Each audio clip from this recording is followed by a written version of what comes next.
열왕기하 20장 1절로 6절까지의 하나님의 말씀을 함께 읽습니다. 그때에 히스기야가 병들어 죽게 되매 아모스의 아들 선지자 이사야가 그에게 나와서 그에게 이르되 여호와의 말씀이 너는 집을 정리하라. 내가 죽고 살지 못하리라 하셨나이다.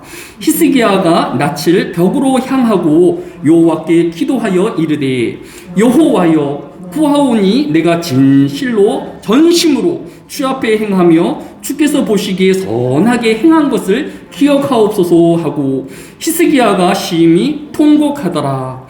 이사야가 성읍 가운데까지도 이르기 전에 여호와의 말씀이 그에게 임하여 이르시되 너는 돌아가서 내 백성의 주권자 히스기야에게 이르기를 왕의 조상 다윗의 하나님 여호와의 말씀이 내가 내 기도를 들었고 내 눈물을 보았노라.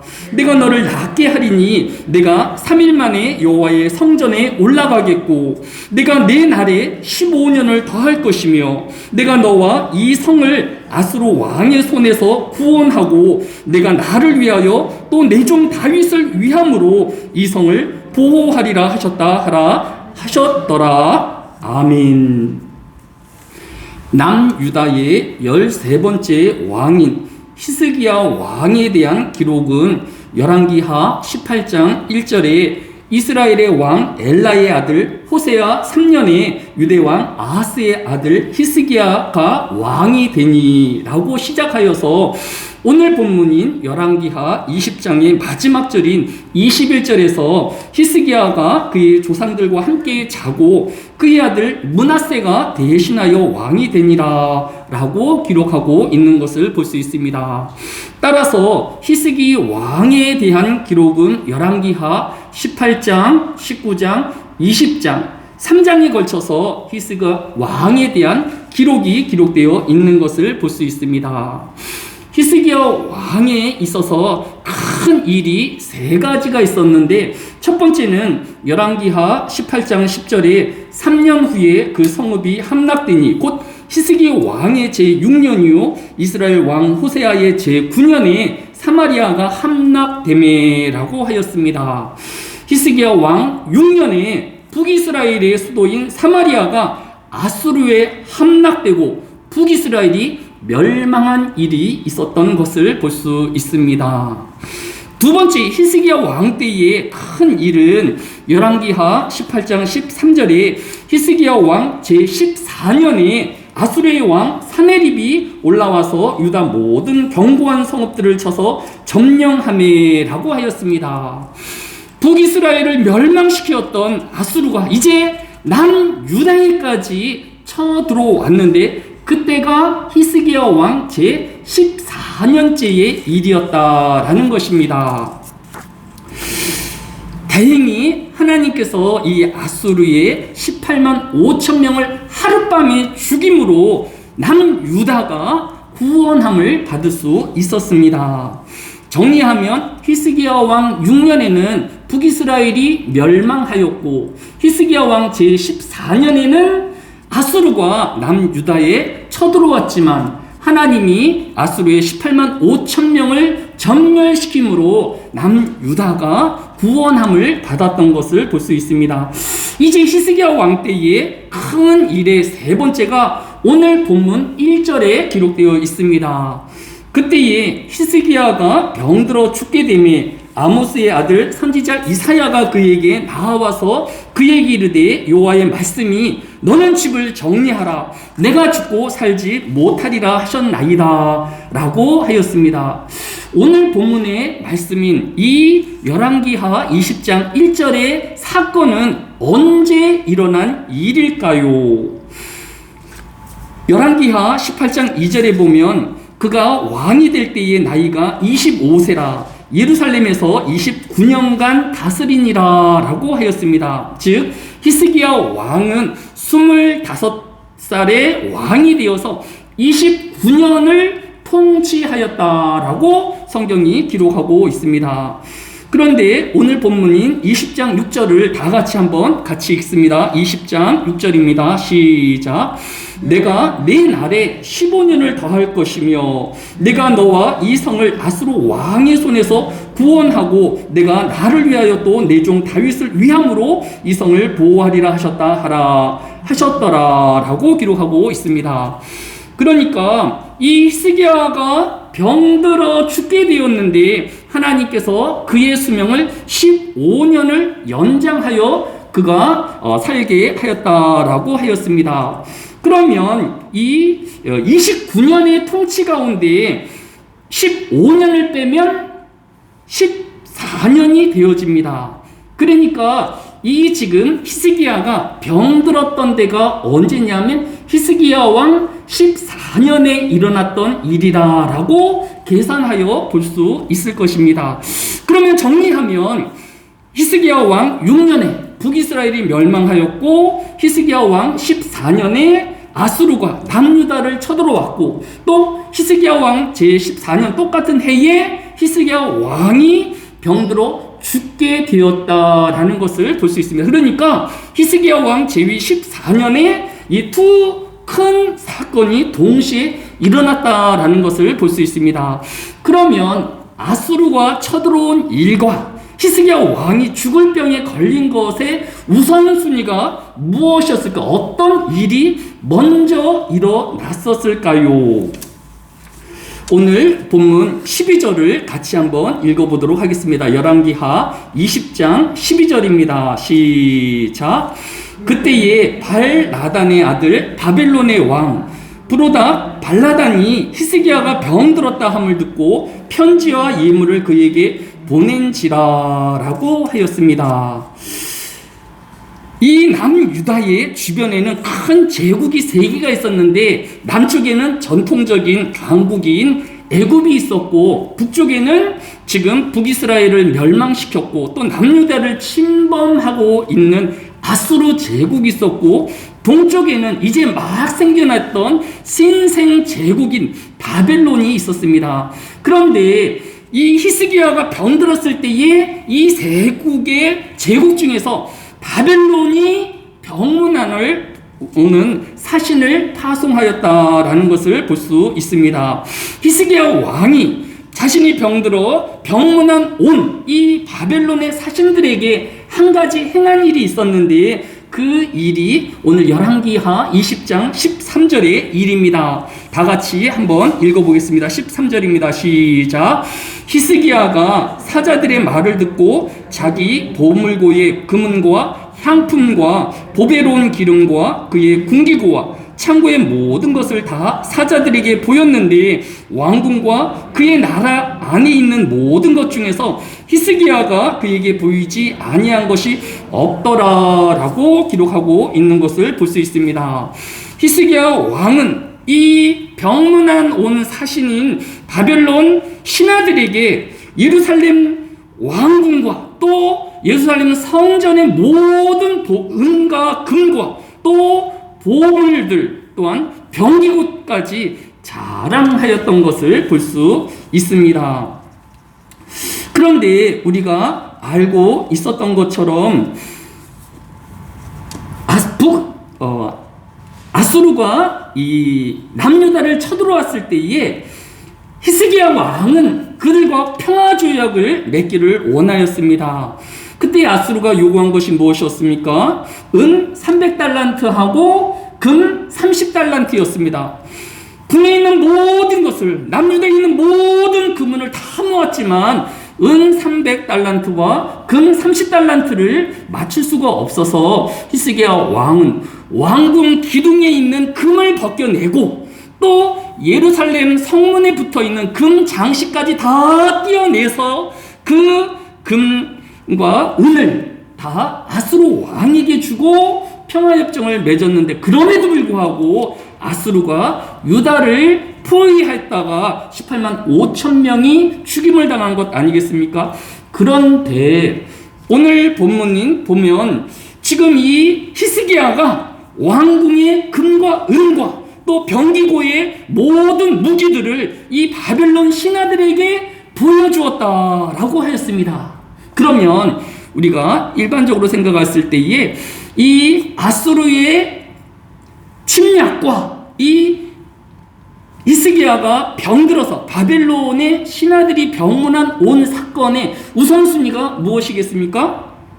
먼저 히스기야가 병들었고 그 신하들에게 자신의 은과 금은을 다 자랑한 이후에 아수르가 쳐들어와서 그들과 평화조약을 맺기 위하여 예루살렘 성 왕궁과 또 예루살렘 성전에 있는 모든 금은을 모아서 그들에게 평화조약의 조약물로 준 것이다 라고 생각할 수 있는 것입니다. 따라서 이 일의 순서는 히스기야 왕 6년에 북이스라엘이 멸망하였고 또 히스기야 왕 14년 초반에 히스기야가 병들어 죽게 되었는데 바벨론 신하들이 병문안 온 일이 있었고 이 히스기야 14년 후반절에 아수르가 또다시 남유다를 쳐들어왔다라고 정리해 볼 수 있을 것입니다. 오늘 이렇게 히스기야에게 있었던 큰일 세 가지를 정리하였습니다. 히스기야 왕 때에 북이스라엘이 멸망하였고 히스기야가 큰 병에 걸려 죽게 되었다가 하나님의 구원하심으로 또 은혜로 15년의 생명을 연장받았으며 또 아수르가 쳐들어왔지만 하나님께서 18만 5천 명을 멸하심으로 남유다가 구원되어진 일들을 성경이 기록하고 있는 것을 볼 수 있습니다.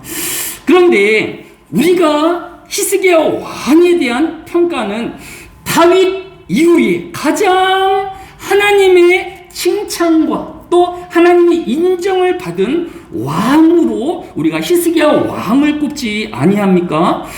그런데 가만히 생각하면 히스기야 왕에게 있었던 이 세 가지 일, 첫 번째 북이스라엘이 멸망한 것하고 히스기야 왕하고는 큰 상관관계가 없는 일입니다.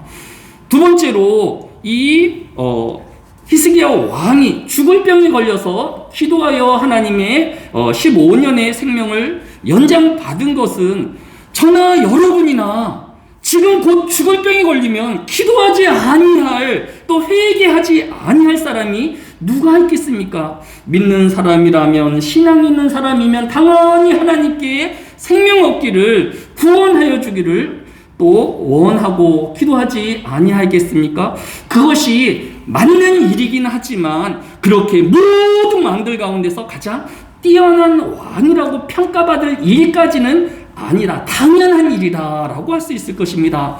마지막으로 아수르가 이제 남유다에 쳐들어와서 이 히스기야 왕이 한 것은 첫 번째로 그들에게 평화조약을 맺으려고 예루살렘 성전에 있는 금은까지 다 띄어서 그들에게 내어주고 그래도 안 되니까 이사야 선지자에게 사신들 보내서 우리 남은 자를 위하여 기도하여 달라고 간청을 하였고 하나님께서 긍휼히 여겨 주셔서 아수르 군대를 멸망시키심으로 구원 얻은 일이 히스기야 왕에 대한 성경의 모든 기록의 전부인 것입니다.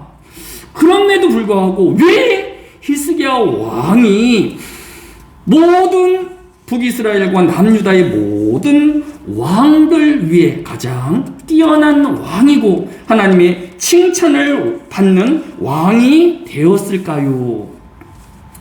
하나님의 인정을 받는 성도란 또 하나님이 칭찬하는 또 성도는 이렇게 큰 전쟁에서 승리를 하거나 또 큰 업적을 남기우는 일이 아니라는 것을 알 수 있습니다. 그것을 어떻게 하냐면 20절, 오늘 본문인 20절을 다 같이 읽도록 하겠습니다. 20절입니다. 시작. 히스기야의 남은 사적과 그의 모든 업적과 저수지와 수도를 만들어 물을 성 안으로 끌어들인 일은 유다 왕 역대 지략에 기록되지 아니하였느냐라고 기록하고 있는 것을 볼 수 있습니다. 우리가 또 역사적인 학자들이 이야기할 때 히스기야 왕의 가장 큰 업적은 바로 물이 나지 않는 예루살렘에 기은 샘을 파서 성 안으로 물을 끌어들여서 외부에 침략이 있다 할지라도 물을 구할 수 있게 한 것을 볼 수 있습니다. 그런데 성경은 간단하게 한 줄로 이렇게 처리되어 있는 것을 볼 수 있습니다. 하나님 앞에서 이렇게 큰 역사를 또 큰 문의 해결을 얻은 것, 그러한 일들은 큰 일이 아니라는 것입니다. 아수르의 큰 병사를 막아내는 것이 하나님 앞에 큰 일이 아니라는 것입니다. 도대체 무엇이 히스기야 왕을 가장 뛰어난 하나님의 칭찬받는 왕이 되게 하였을까요? 열왕기하 18장 3절에 보면 히스기야가 그의 조상 다윗이 모든 행위와 같이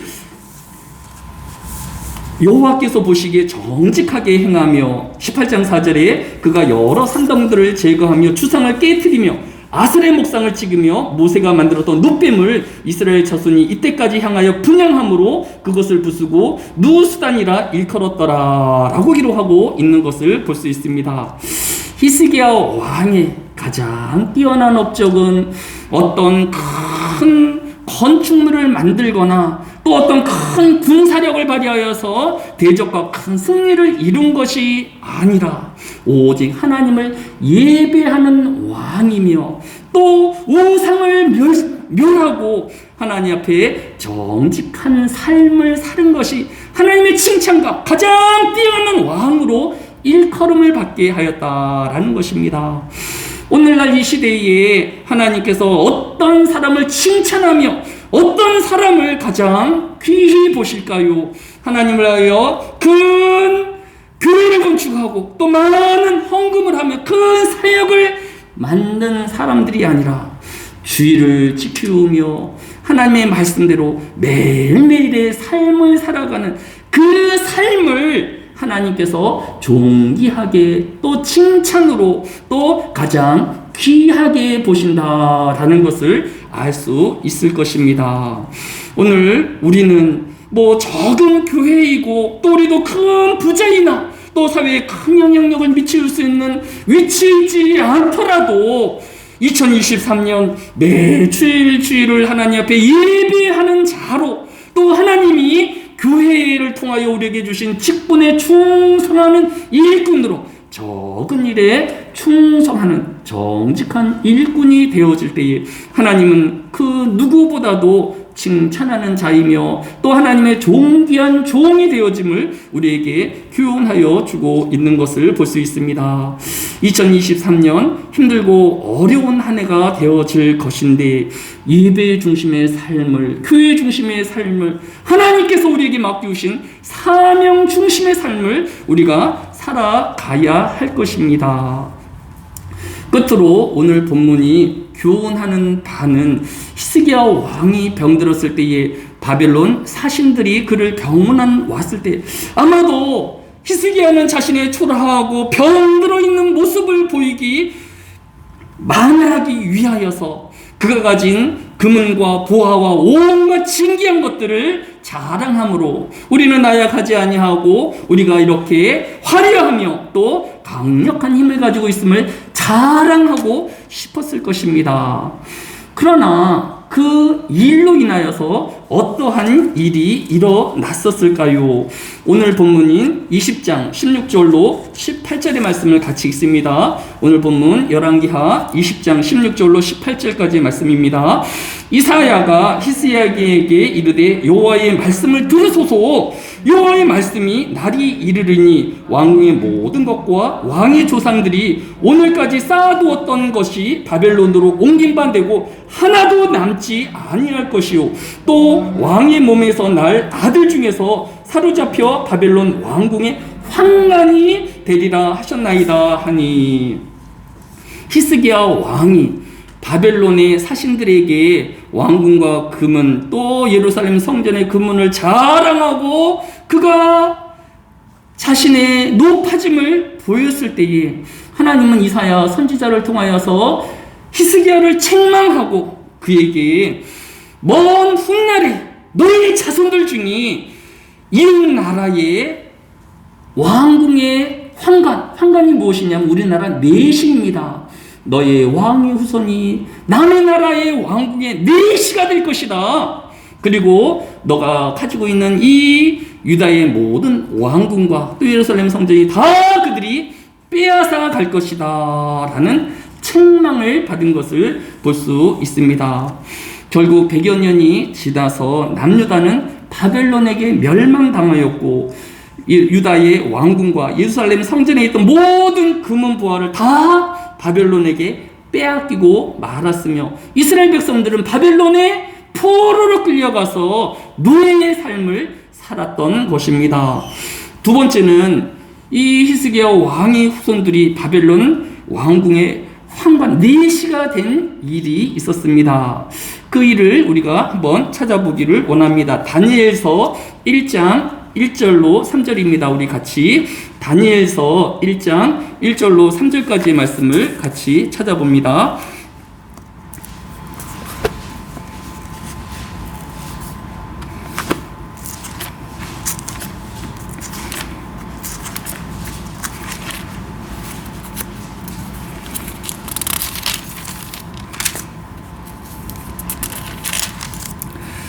다니엘서 1231쪽입니다. 구약성경 1231쪽 다니엘서 1장 1절로 3절입니다. 같이 한 목소리로 있습니다. 시작. 유다왕 요야김이 다스린 지 3년이 되는 해에 바벨론 왕 누부갓네살이 예루살렘에 이르러 성을 애워쌌더니 주께서 유다왕 요야김과 하나님의 전 그릇 얼마를 그의 손에 넘기심에 그가 그것을 가지고 신할 땅 자기 신들의 신전에 가져다가 그 신전의 보물 창고에 두었더라. 또 왕이 환관장 아스브나스에게 말하여 이스라엘 자손 중에서 왕족과 귀족 몇 사람을 100여 년이 지나서 바벨론이 쳐들어와 예루살렘 왕궁과 또 성전에 있던 금은 부화를 바벨론의 신전의 창고에 들였으며 또 왕의 환관자 그러니까 이 바벨론의 내시의 장이 되어지는 것이죠. 그 환관장에게 이스라엘의 자손 중에서 왕족 즉 히스기야의 후손 왕족과 귀족 몇 사람을 붙이는 일이 있었던 것을 볼 수 있습니다. 즉 히스기야 왕의 후손들 중에서 바벨론 왕궁의 내시로 이렇게 끌려간 후손들이 실제로 기록되어 있는 것을 볼 수 있습니다. 이처럼 하나님은 히스기야가 이렇게 바벨론의 사신들에게 왕궁의 보물을 다 보여주며 교만하였을 때에 이 히스기야를 치고 또 책망한 것을 볼 수 있습니다. 첫 번째는 특별히 오늘 재정부를 맡고 있는 재정부원들과 또 가정에 또 재정을 맡고 있는 또 우리들은 이처럼 교회의 재정에 대해서 또 각 가정의 재정에 대해서 거짓말할 이유는 없지만 그것을 자랑하거나 떠벌리거나 또 부풀리거나 그렇게 말하는 자가 될 이유가 없다라는 것을 알아야 할 것입니다. 우리는 우리의 맡겨진 직분을 감당하되 겸손하게 또 하나님이 주시는 물질과 또 우리에게 주신 사명들을 감당하는 청지기로서의 직분을 감당하는 우리가 되어야 할 것입니다. 우리가 잘 알고 있는 여기서 말하는 왕족과 귀족 몇 사람이라고 하였는데 마저 후반절을 읽겠습니다. 다니엘서 1장 4절로 6절까지 말씀도 마저 읽어보도록 하겠습니다. 곧 흠이 없고 용모가 아름다우며 모든 지혜를 통찰하며 지식에 통달하며 학문에 익숙하며 왕궁에 설만한 소년을 데려오게 하였고 그들에게 갈레 사람이 학문과 언어를 가르치게 하였고 또 왕이 지정하여 그들에게 왕의 음식과 그가 마시는 포도주에서 날마다 쓸 것을 주어 3년을 기르게 하였으니 그 후에 그들은 왕 앞에 서게 될 것이더라. 그들 가운데는 유다 자손 곧 다니엘과 하나냐와 미사엘과 아사랴가 있었더니라고 하였습니다. 이사야 선지자의 예언처럼 히스기야의 후손들이 바벨론 왕의 황관이 내시가 되었습니다. 뿐만 아니라 귀족의 자녀인 다니엘과 하나냐와 미사일과 아샤라도 이렇게 환관장 아래에 지도를 받았다라고 기록하고 있는 것을 볼 수 있습니다. 많은 사람들이 이렇게 환관장 아래에 있었던 다니엘도 그러면 넷이었냐? 생식기를 제거당한 넷이었냐라고 묻는 분들이 많이 있습니다. 먼저 성경의 입장에서 말씀드리면 성경은 어디에도 다니엘과 이 네 소년의 후손에 대해서 말하고 있지 아니합니다. 다니엘은 이 바빌론 제국의 왕 다음다는 이 국무총리에 있었음에도 불구하고 그의 자녀들과 가정에 대한 아무런 말이 없는 것을 보면 그가 이 또 환관장 아래에 있었기 때문에 이 바빌론의 내시의 이런 절차를 따랐을 것이다라는 추정이 있지만 하지만 또 단정도 없기 때문에 일반적으로는 이 다니엘도 이 내시의 그런 절차들을 밟았을 것이다. 하지만 성경이 말하고 있지 아니하니까 우리도 거기에서 멈추는 것이 옳다라고 할 수 있을 것입니다. 오늘 우리가 이 열왕기하 20장이 우리에게 주는 교훈은 하나님 앞에 칭찬받으며 또 인정받는 성도는 큰 사역을 행하는 자가 아닌 매일의 삶을 하나님에 이끌리는 삶을 살며 예배 중심으로 또 자신의 직분 중심으로 교회 중심에 신앙하는 사람을 하나님이 귀히 여기우며 존중히 여기우는 하나님의 사람인 것을 통하여 보았습니다. 또한 우리는 하나님이 맡겨주신 물질과 또 지위와 또 배경들을 자랑하는 자가 아닌 청지기가 그 주인의 것을 맡아서 관리하며 맡겨진 소임을 다 한것 같이 높아진 마음이나 자랑할 것이 아니라 성실하게 맡겨진 가정을 섬기게 할 것이며 직장을 섬기게 할 것이며 또 교회를 섬기는 일꾼이 되어야 할 것입니다. 오늘 이 한날에도 2023년 끝까지 하나님만을 위하여 충성하고 애쓰는 주의 백성들이 되어지시기를 주의 이름으로 축원합니다. 사랑이 많으신 아버지 하나님, 이 한날에도 수요 예배로 함께 모인 주의 백성들이 주의 말씀을 함께 찾아보았으며 또 하나님의 말씀을 배우게 하여 주심이 감사를 드립니다. 우리의 신앙이 하나님 앞에서의 신앙이 되어지게 하여 주시고 하루하루의 삶이 말씀 중심으로 또 기도 중심으로 하나님 중심으로 예배 중심의 삶으로 채워져 나아가는 2023년이 되어지게 하여 주옵소서. 감사를 드리오며 예수님의 이름으로 기도드렸사옵나이다. 아멘. 다 같이 찬송가 311장으로 하나님을 찬양합니다. 311장입니다.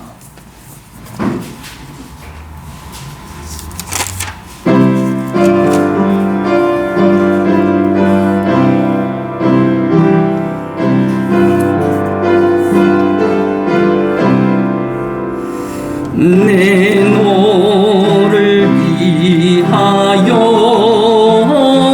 몸 버려 피 흘려